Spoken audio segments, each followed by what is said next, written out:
So everyone today is on draw traps, and the question is why? Do they help you draw into your engine? Do they help you maybe stall out the game, set some back row so your opponent becomes more scared? Some people are really diehard fans of Upstart, which basically don't do the same thing. It just draws you a card and your opponent gains 1,000 life points.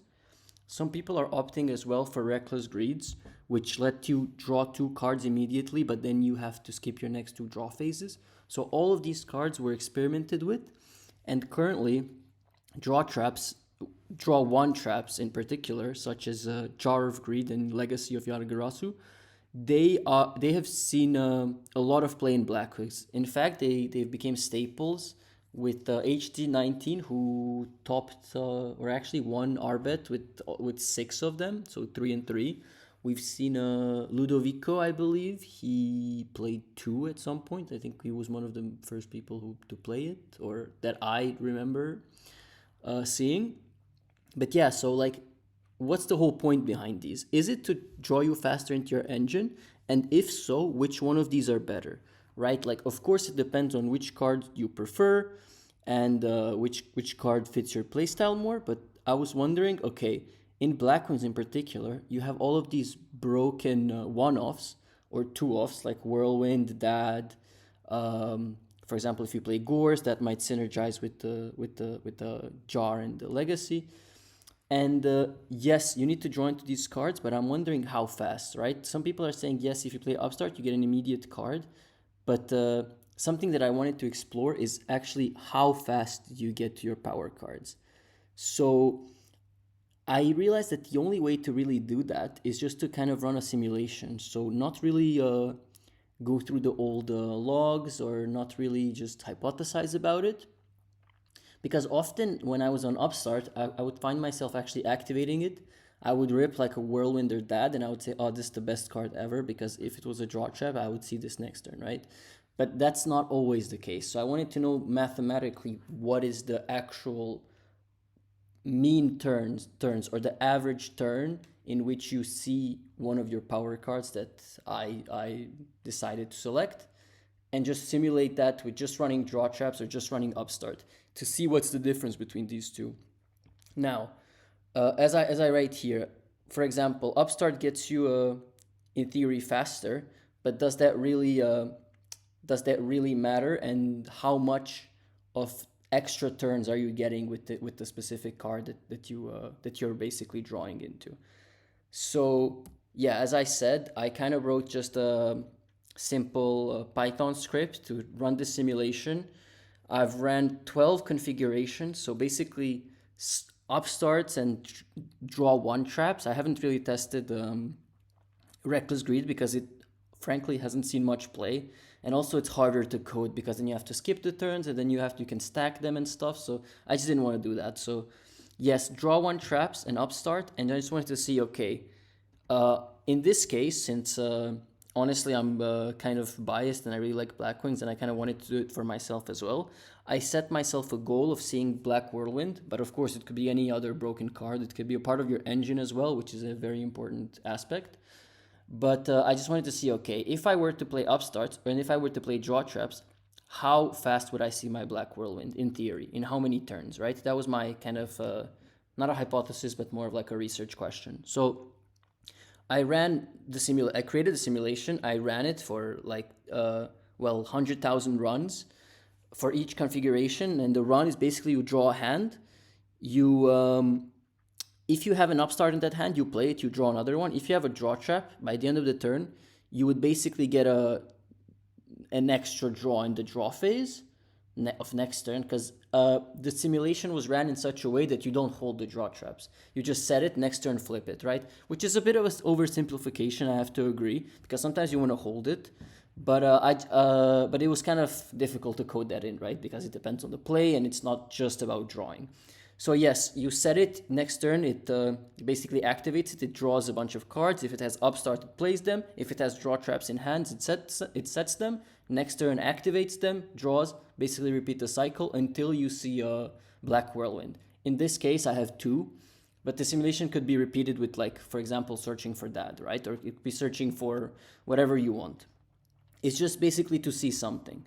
So yeah, let's go into the results. this is basically the graph that was created. On the bottom here in the configuration, you could see, well, for example, UP3 DT3 means basically 3 upstarts, 3 draw traps. For example, UP0 DT6 means 0 upstarts and 6 draw traps, right? So playing the full suite of yaras and jars. And then, of course, all kinds of configurations. For example, at the end, you have 0, right? Which would mean that you don't play anything. And in this case, we can see that you approximately get to see your Black Whirlwind on average in 100,000 runs. You get to see it at 9.5 turns approximately. So in 9 turns, you should see your Black Whirlwind. However, if you play triple upstart, triple draw, like draw trap, draw one trap. I usually refer to draw traps as just the simple draw one traps, not the reckless greed. It will be 7.5 approximately turns. Now the red bars are just like error, just standard deviation error bars. I mean, you can ignore them. I don't even know why I put them here, honestly. But yeah, you can ignore them. And the mean turn is what's really important. And as you can see, the difference between, for example, 3 upstart, 3 draw trap is almost non-existent compared to 0 upstarts and 6 draw traps. So that just goes to show that if you really want to dig into your power cards, it does not really matter what you play, because yes, sometimes it's very rewarding to play upstart into something broken, but often you're just not. And the whole point was just to see, okay, on average, what's the expected like broken card ripping ratio. And as you can see, in fact, like the bumps are a bit higher when you go down by a card rather than if you go from upstart version to draw trap version. So for example, as you can see here, 3 upstarts and 2 draw traps, and then you have 0 upstarts, 5 draw traps, so that's 5 in total. The difference between these is rather low, but the big difference is because you lose 1 draw card. So yeah, yes, the difference between upstart and the draw trap, playing those, is smaller than a difference between playing 1 less of each, the one you desire, right? So yes, as we can see in the end, it's approximately, as I said, 9.5 turns. With the triple upstart, triple draw trap, or 6 draw traps, it's approximately 7.5, 8. Most people play 4 draw traps, so that would leave you at a bit more than 8 turns, which is a good sweet spot, because you don't really want to draw into your draw traps that much. Some people are just on 3. That would leave you at, yeah, approximately 8.5 turns. And besides that, that's pretty much it. That's all I wanted to say. However, of course, this is very much oversimplified. It doesn't include the fact that you can set the card and then keep it face down for the majority of the game. It also doesn't include the fact that different cards have different uses, right? So you might really like a playstyle where you set a lot of cards. You might want to use draw traps to bait out Heavy Storm. You might want to use them to, I don't know, use an Icarus to target your own back row so you can chain it and then pop 1 to play around Starlight Road. You might like Upstart because it lets you see a card immediately, and if you think it's like a mirror match meta or something that where you have to see your engine first, for example, Upstarts could be better. So this study doesn't really show any of that, and that was not really the point. The point was just to see, okay, when it comes to drawing your one-offs and power cards, is it really worth it to play Upstart over draw traps because of that?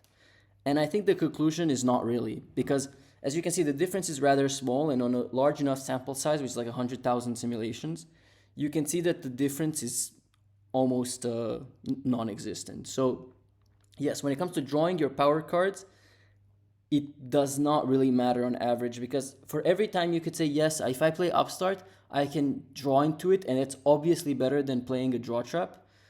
Well, it's the same as, for example, if, like, let's say if you play upstarts and draw traps, right? You could upstart into a draw trap and that sets you back a turn. Or if you could draw trap into an upstart, but you already used the turn. So I think there's a lot of intricacies here, and I think that by the end of the day, what matters is what you want from a card, right? It's digging when it comes to digging when it comes to digging for a specific card. Upstart is not much different from draw one traps. But yes, if you want to see that card immediately, or if you want, for example, a build such as, I don't know, like people play it in Hero Frogs, right? Because they deck thin and then they want an actionable card at the moment. It doesn't matter which one it is. It just needs to be not one of the frogs. So in that case, it might make sense, right? They don't like traps because they can clog up the back row even though they're chainable. But yes, like there's a lot of things to consider. However, I think that this graph that I show just kind of emphasizes this point of drawing into power cards just for the sake of doing that specifically is not really the move, I believe, to play the upstarts. But yes, obviously, there's a lot of other reasons. Now, I hope you liked the video. I tried to keep it short. And yeah, if you liked it, please subscribe. Yeah, you can send me a message on Discord, or even send it in the, like, write it in the comments. You can like the video if you liked it, and if you like to see more, yeah, just communicate and tell me what you thought, and I'll see you guys in the next one. Peace.